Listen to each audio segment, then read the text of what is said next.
Bonjour et bienvenue sur ce tutoriel concernant App Inventor 2 dans lequel vous allez apprendre à créer vos propres applications de manière rapide, facile et gratuite et tout cela sans coder une seule ligne de code Java. Grâce à App Inventor, nous allons réaliser une application comme celle-ci sur laquelle on va pouvoir cliquer et on aura un message qui va nous indiquer vous avez cliqué N fois et quand on va cliquer de manière prolongée il va y avoir une remise à zéro. On va pouvoir recommencer l'opération. Et bien sûr, une fois qu'on aura développé pour un smartphone, on pourra également faire la même chose, déployer cette application sur d'autres supports Android, comme par exemple une tablette. Exactement la même application. Et exactement le même principe. Passons à présent aux prérequis. Pour pouvoir utiliser App Inventor 2, il vous faut tout d'abord un compte Google pour, avec vos identifiants, pouvoir créer des projets, les retrouver plus tard, les sauvegarder sur différentes machines, etc. Une machine récente, donc PC, Mac ou Linux, sur laquelle vous aurez Java d'installer. Évidemment, une connexion Internet pour pouvoir vous connecter à vos projets, donc navigateur Firefox ou Chrome par exemple. Et donc un émulateur de smartphone vous sera fourni par App Inventor. Et si vous avez votre propre smartphone ou une tablette, vous pourrez les connecter grâce à une connexion USB ou en mode Wi-Fi. Passons à présent à la phase d'installation. Je prends l'exemple d'une installation sur PC.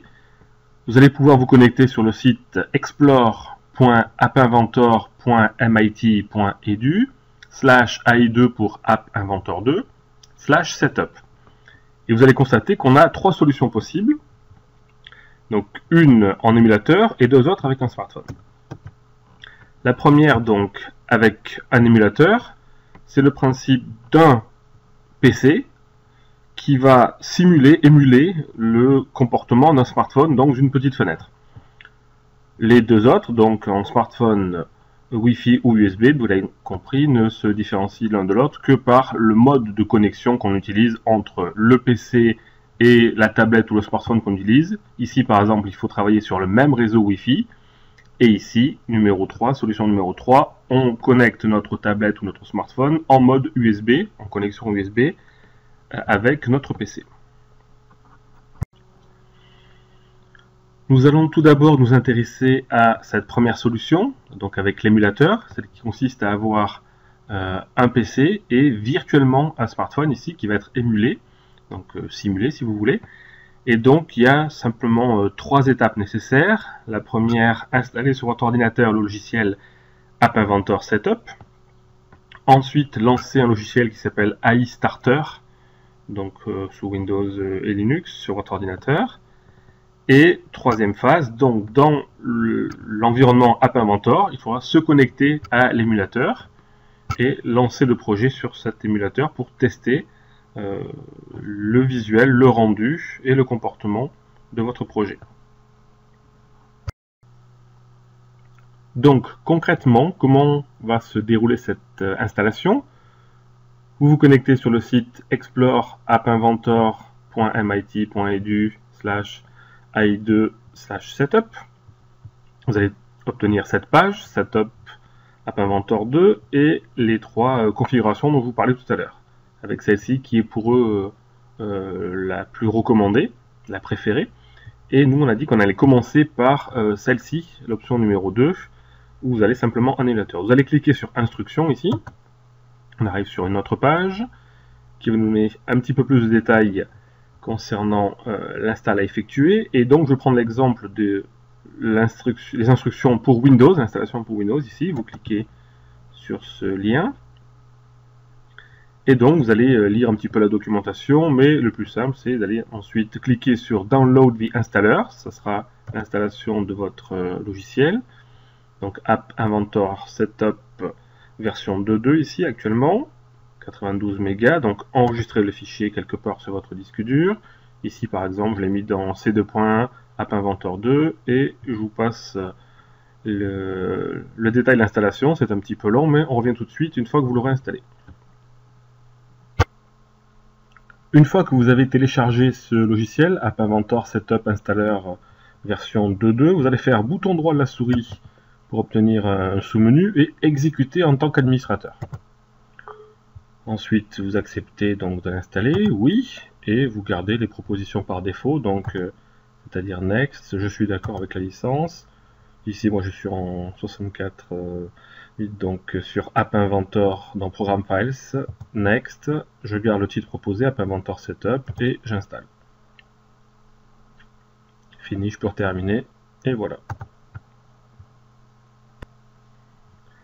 Donc maintenant qu'on a installé App Inventor, on dispose dans la barre de démarrage d'un petit logiciel AI Starter qu'on va lancer et qui va créer une fenêtre avec en tâche de fond un programme qui va tourner et qui va communiquer avec le web, avec App Inventor tout à l'heure quand on ira se connecter sur la plateforme. On va le faire tout de suite d'ailleurs.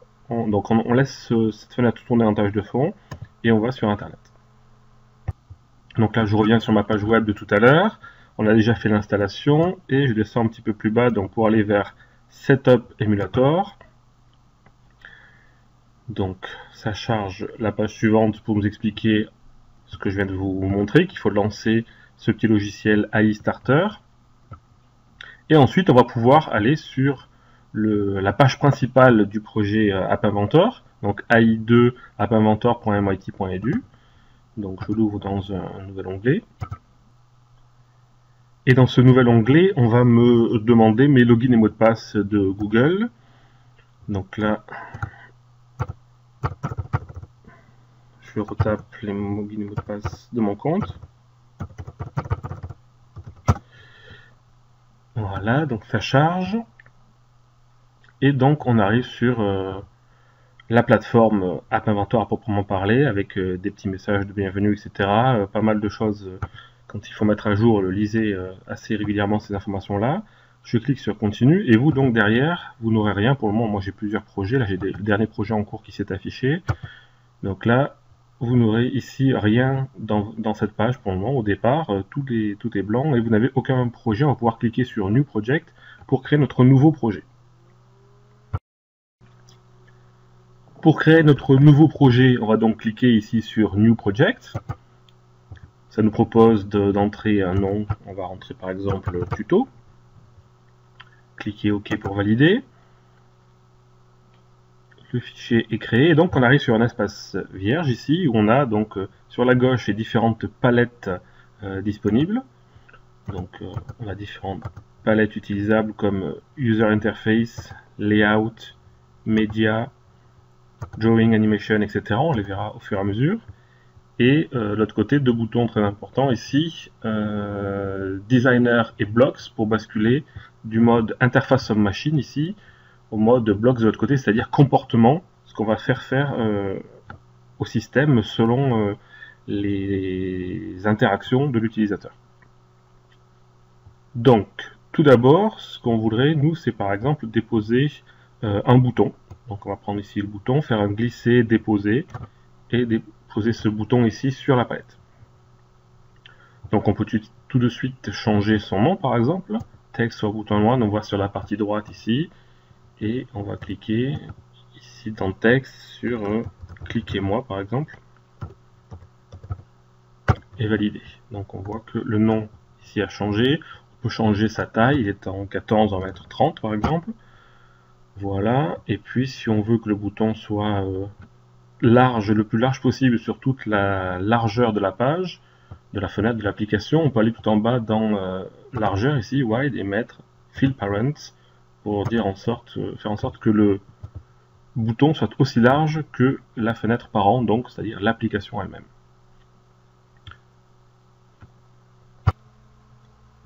Un deuxième élément qu'on va pouvoir créer, c'est par exemple ici un label, donc une étiquette qu'on vient déposer. C'est du texte qui va s'afficher tout simplement.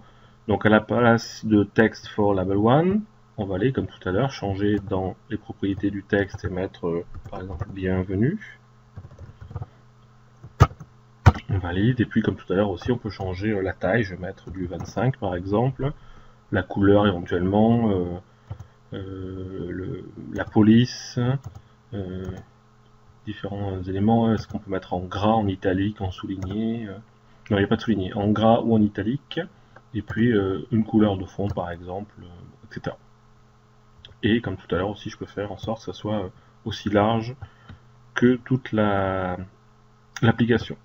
Un autre élément aussi, vous voyez ici Screen 1 qui est le nom de mon application. Pour le moment, je ne l'ai pas changé, je peux remonter. Donc ici, ça me donne l'occasion de vous montrer l'arborescence. On a un niveau dans Screen 1 le plus haut qui contient deux éléments, deux enfants, bouton 1 et label 1. Donc ici, dans Screen 1, on peut aller changer son nom de titre et mettre ici mon application ou quelque chose comme ça. Donc on va mettre ma première application par exemple. Première appli. Qui vient donc se changer. Ici, j'ai pas mis d'accent sur ma première application. Android, si on veut. Allez, on va rajouter Android. Ma première application Android, OK. Donc maintenant qu'on a terminé la partie interface en machine, on peut basculer sur la partie comportementale. Par exemple, qu'est-ce qu'on voudrait qu'il se passe quand l'utilisateur va cliquer sur le bouton Cliquez-moi. Donc on vient ici sur la partie Blocks à droite, on va cliquer sur Blocks, et on arrive donc dans un espace de travail. On retrouve les boutons qu'on a créés tout à l'heure, les éléments. Donc dans Screen 1, on a bouton 1 et label 1, sur lesquels il y a pas mal de propriétés, sur lesquelles on va pouvoir travailler. Par exemple, ici, le bouton 1 nous intéresse. Quand on clique sur l'élément bouton 1, je voudrais faire quelque chose. Donc on prend cet élément, when bouton 1 clique, on clique dessus, on vient le déposer sur la palette, n'importe où ici. La palette de travail.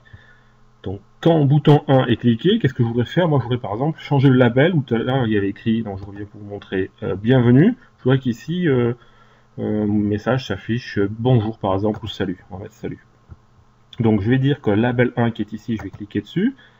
Je vais définir son titre, donc set label 1.text to. Je viens l'encapsuler, le clipser ici, dans ce bouton-là. Donc faire en sorte que quand on clique sur le bouton 1, le label 1 soit redéfini comme, et donc là on va prendre du texte ici, on vient cliquer sur texte, ce texte-là qui est vide, on vient l'accrocher à tout, et là-dedans par exemple, on clique pour mettre le mot salut ou ce que vous voulez, point d'exclamation. Donc ça veut dire que là, on s'apprête à répondre à une commande de l'utilisateur au cas où l'utilisateur clique sur le bouton 1, on va pouvoir renvoyer le message salut. Donc on vient ici sur Designer et on va pouvoir tester notre système en le connectant avec notre émulateur par exemple. Donc pour tester notre application via l'émulateur, on va venir ici sur le menu Connect, puis lancer Emulator. On a donc une petite fenêtre qui va s'afficher qui constitue l'émulateur Android. La voici. Donc elle met quelques secondes pour s'initialiser.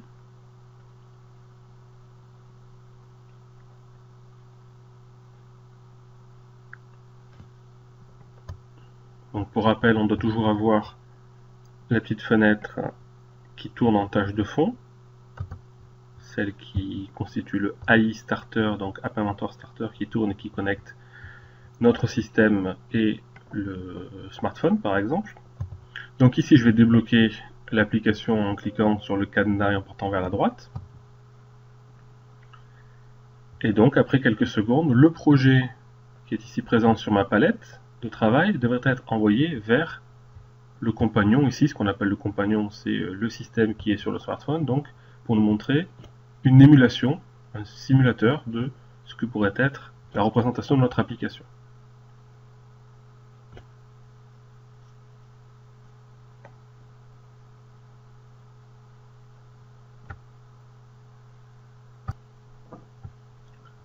On dispose donc à présent d'une version de test de notre système. Bien sûr, on va tester tout de suite pour voir ce qui se passe quand on clique sur le bouton Cliquez-moi.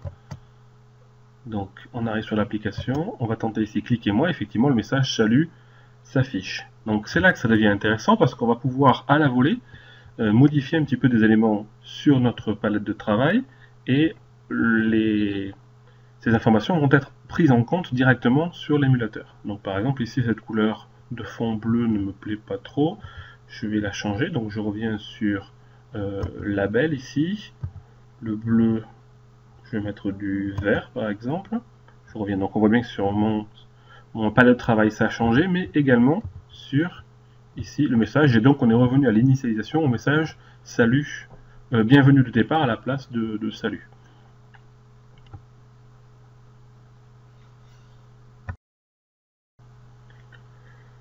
Ok, donc très bien, on a une application qui fonctionne correctement sur l'émulateur et qui affiche pour le moment un message. Quand on clique, ça affiche salut. Mais ce n'est pas notre objectif. On voudrait ici afficher, comme on l'avait dit au tout début du tutoriel, un message qui va afficher au fur et à mesure que l'utilisateur clique sur ce bouton-là. Vous avez appuyé une fois, deux fois, n fois sur le bouton. Donc on va retourner sur le blocks ici, la partie blocks, et on va changer un petit peu le contenu du comportement, ce que doit faire notre système. Donc il faudrait maintenant travailler avec une variable. Une variable, on va venir cliquer ici en built-in sur la partie variable et utiliser initialisation globale d'une variable. Ici, on va choisir un nom pour cette variable, par exemple compteur. Je tape compteur à la place de name, je valide. Et donc, on va lui donner comme information que c'est un numérique. Donc, on va aller dans maths, choisir une valeur ici. Donc, la première valeur 0 que j'accroche ici. Et donc, chaque fois qu'on va cliquer sur le bouton, on voudrait que cette variable compteur s'incrémente d'une unité.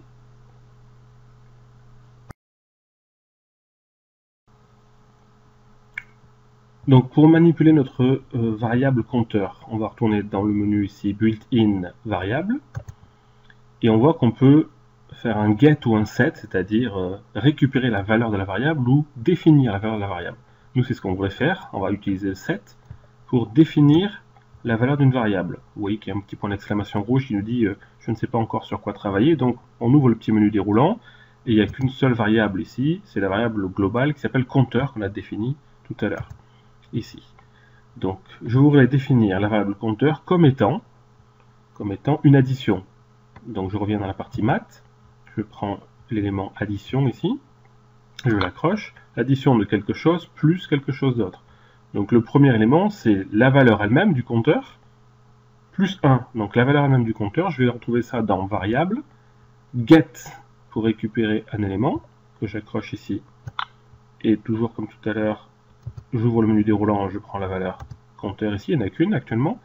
Donc la variable du compteur est égale à elle-même plus 1. Je vais le faire mathématiquement en venant cliquer sur math. Je reprends l'élément 0 par exemple ici. Je l'éclipse, je rentre à la place du 0, je tape 1 et je valide. Donc je voudrais faire ça, donc je peux supprimer cette partie-là. Ça je peux le mettre à la poubelle directement, afficher du texte. Et je voudrais faire en sorte que chaque fois qu'on clique sur mon bouton 1, donc je peux mettre ça, il n'y a pas d'ordre particulier, mais on peut dire d'abord initialisation à 0 quand on arrive sur la fenêtre. Quand on clique sur le bouton 1, faire en sorte que la valeur du compteur soit égale à elle-même plus 1, et ensuite on pourrait afficher le petit message à l'utilisateur. Pour afficher cette information à l'utilisateur, on va utiliser l'élément label ici, et on va définir, comme tout à l'heure, définir le label comme étant, donc non plus simplement du texte comme tout à l'heure, mais afficher la valeur de notre compteur. Donc en faisant ce qu'on appelle une concaténation, afficher des informations de nature différente. Par exemple, je vais cliquer sur texte, je vais faire join ici, faire en sorte qu'on affiche du texte normal, suivi d'une variable par exemple. Donc le texte normal, je vais pouvoir cliquer sur texte, venir chercher un élément ici en disant le compteur vaut actuellement 2 points par exemple, espace. Et puis derrière, il me faudrait la variable. Donc là, je vais récupérer la variable global compteur. Donc, comme tout à l'heure, soit je retourne ici, je fais variable get, je récupère cet élément, j'ouvre, je vais chercher le global. Ou, autre manière de faire, je peux aussi faire un copier-coller l'élément déjà existant. Là, je clique sur get, il y a un petit halo orange qui se met autour de l'élément que j'ai sélectionné. Je fais un CTRL-C puis CTRL-V. J'ai fait ma capture, je peux coller cet élément-là ou l'autre que j'ai déjà créé tout à l'heure. Même chose, ça je peux le mettre sur la poubelle ici. Définitivement, dès que le capot s'ouvre, je peux supprimer ou supprimer avec le bouton Supr de mon clavier. Supr, ça part directement. Donc voilà où on en est. Donc ça, c'est chaque fois que l'utilisateur aura cliqué sur le bouton, ça va remettre cette variable à +1 et ça va redéfinir le compteur vaut actuellement telle valeur.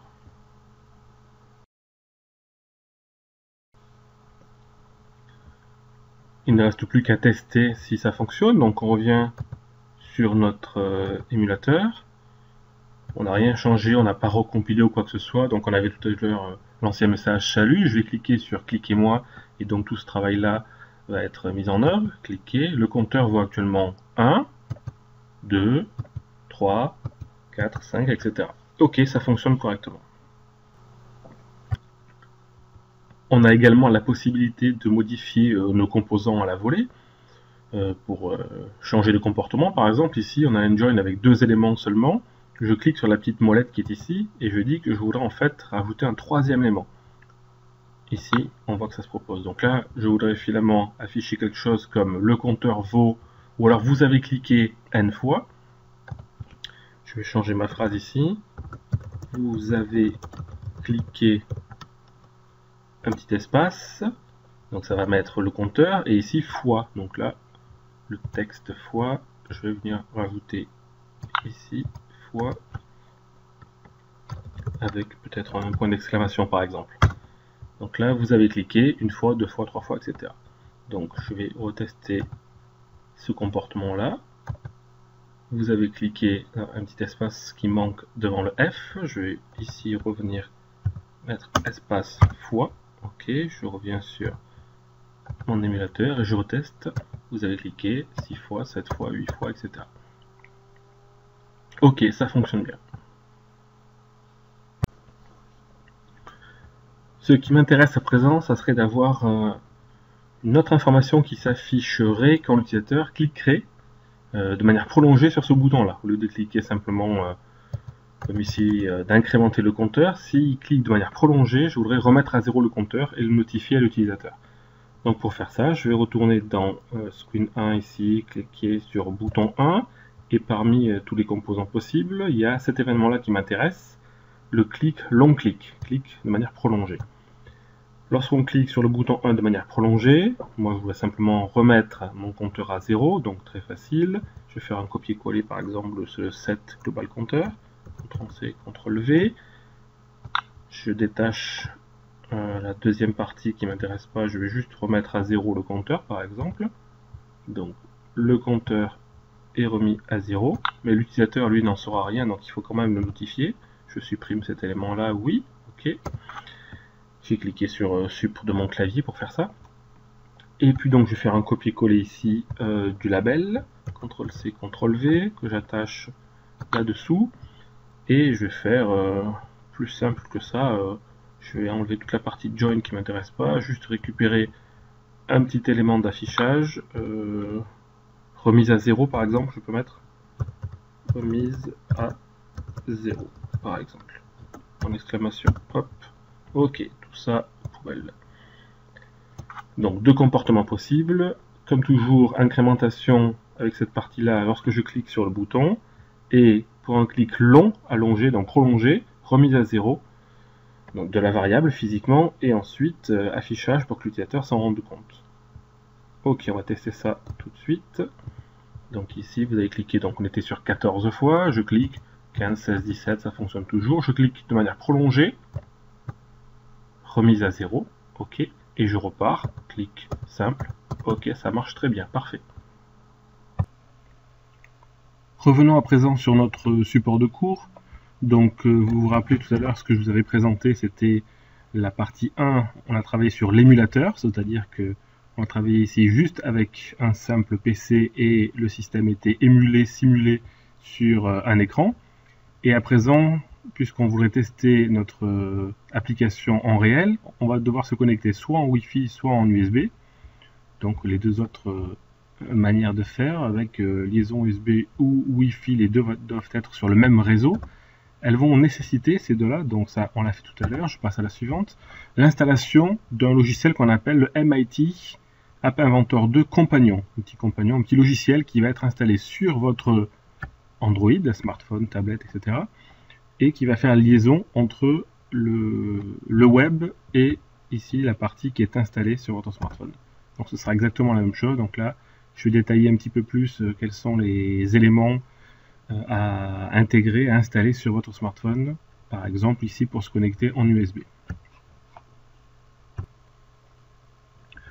Donc à propos du compagnon dont je parlais tout à l'heure, donc ici on est sur la page qui détaille la procédure pour se connecter en USB.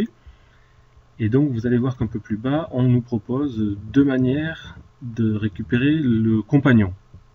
Donc ici, soit on utilise la manière avec Google Play Store, soit on récupère un fichier APK qu'on va pouvoir installer directement sur notre tablette ou notre smartphone. Par exemple, le premier lien, vous faites ouvrir dans un autre onglet, il vous envoie directement sur le bon logiciel et donc vous demandez si vous êtes connecté comme moi directement. Sinon vous vous connectez avec vos login mot de passe Google et puis vous pouvez installer cet élément directement sur le téléphone si vous en avez plusieurs, smartphone, tablette, etc. sur lequel vous voulez tester votre application.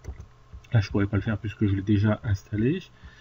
Et donc deuxième manière c'est ici de récupérer ce logiciel avec un fichier APK, c'est-à-dire un exécutable. Donc encore une fois, deux autres manières de faire. Soit vous récupérez ce fichier APK sur votre disque dur de votre PC et par liaison USB, vous allez l'installer, le télécharger donc sur votre tablette ou smartphone et vous l'exécutez pour avoir ce compagnon. Soit vous faites cette opération-là directement depuis Internet en passant donc en vous connectant depuis votre tablette ou votre smartphone. Donc que ce soit l'une ou l'autre des méthodes, à la fin vous avez sur votre tablette ou smartphone dédié, donc votre compagnon qui sera disponible et qui pourra faire la liaison en fait avec le petit fichier dont je vous parlais tout à l'heure ici, le AI Starter qui est en train de tourner et les deux se mettront en communication pour présenter votre projet sur la tablette ou le smartphone Android.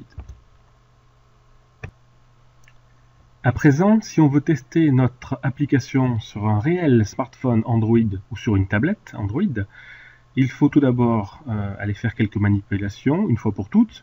Donc tout d'abord dans l'onglet sécurité de votre smartphone, cherchez source inconnue et cochez cette case pour qu'effectivement votre smartphone autorise l'installation d'applications de sources autres que celles officielles du Google Play Store, puisque là effectivement ça viendra du MIT App Inventor de votre PC.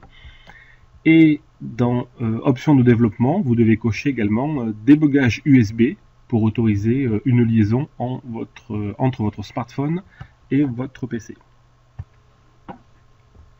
À présent qu'on a tout installé correctement pour essayer l'application sur smartphone, réel smartphone, on va donc se connecter ici, connect, on va passer en mode USB au lieu de émulateur. Donc comme toujours, il essaye de faire la liaison avec le compagnon qui se trouve sur la tablette ou le smartphone.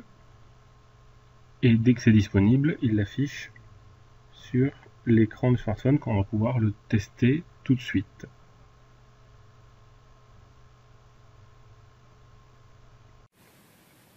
Je vais à présent vous présenter la mise en œuvre réelle de l'application en partant du PC ici vers une tablette, ici Android, grâce à une liaison USB.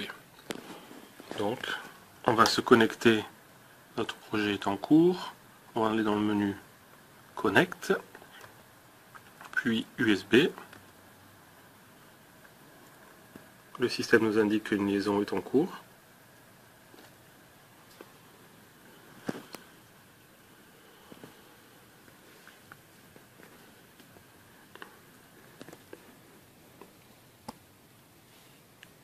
Et effectivement, au bout de quelques secondes, on a le projet qui va être disponible.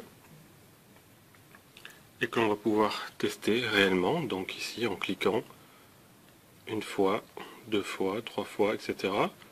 Et en testant le clic long, j'appuie, remise à 0, et je peux recommencer comme ça, une fois, deux fois, trois fois, etc.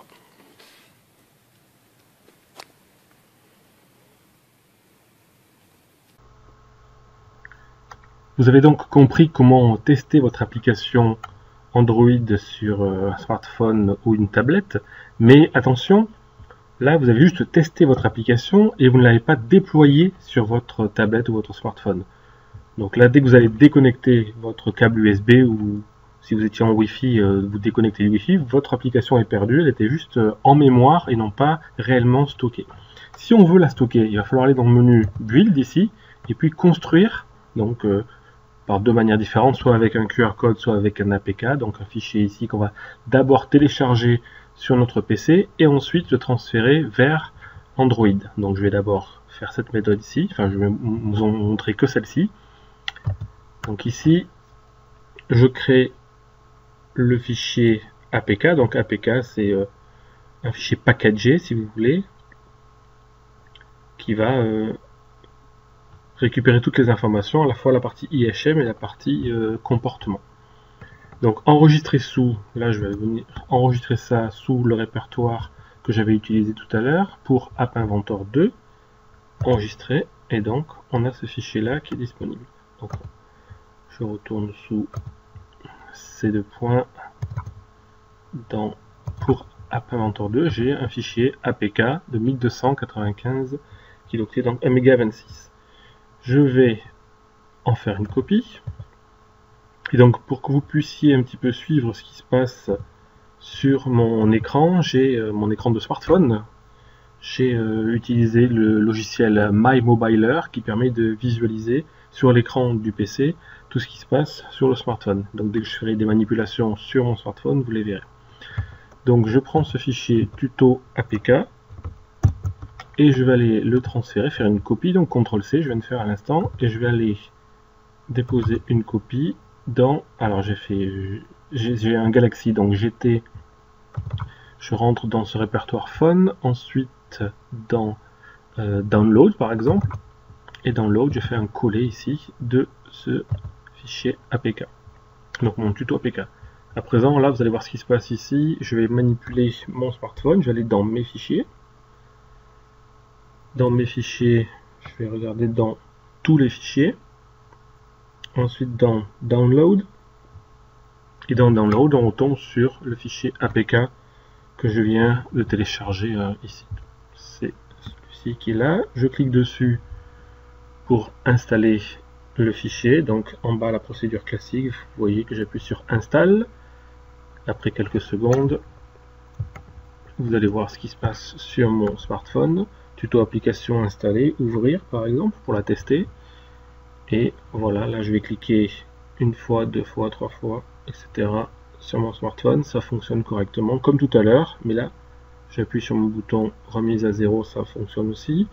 Mais là, si je quitte maintenant App Inventor, j'ai vraiment mon application qui est installée sur mon smartphone. Voilà, ce tutoriel est à présent terminé. Merci de votre attention. Vous y avez donc appris théoriquement comment créer votre première application sur un émulateur et ensuite comment la transférer sur un vrai smartphone grâce à App Inventor et donc comme je vous l'avais dit sans coder une seule ligne de code Java et donc de manière assez rapide, facile et totalement gratuite. Et donc dans les prochains tutoriels, nous verrons ensemble comment aller plus loin dans ce domaine en utilisant par exemple des informations pour utiliser les SMS, les capteurs, appareils photo, téléphone, lecteurs de QR code, utilisation de la reconnaissance et de la synthèse vocale, comment se connecter à Google Maps par exemple, etc. Donc beaucoup d'autres choses à venir. Et donc je vous retrouve très bientôt pour de nouveaux tutos. Merci, au revoir.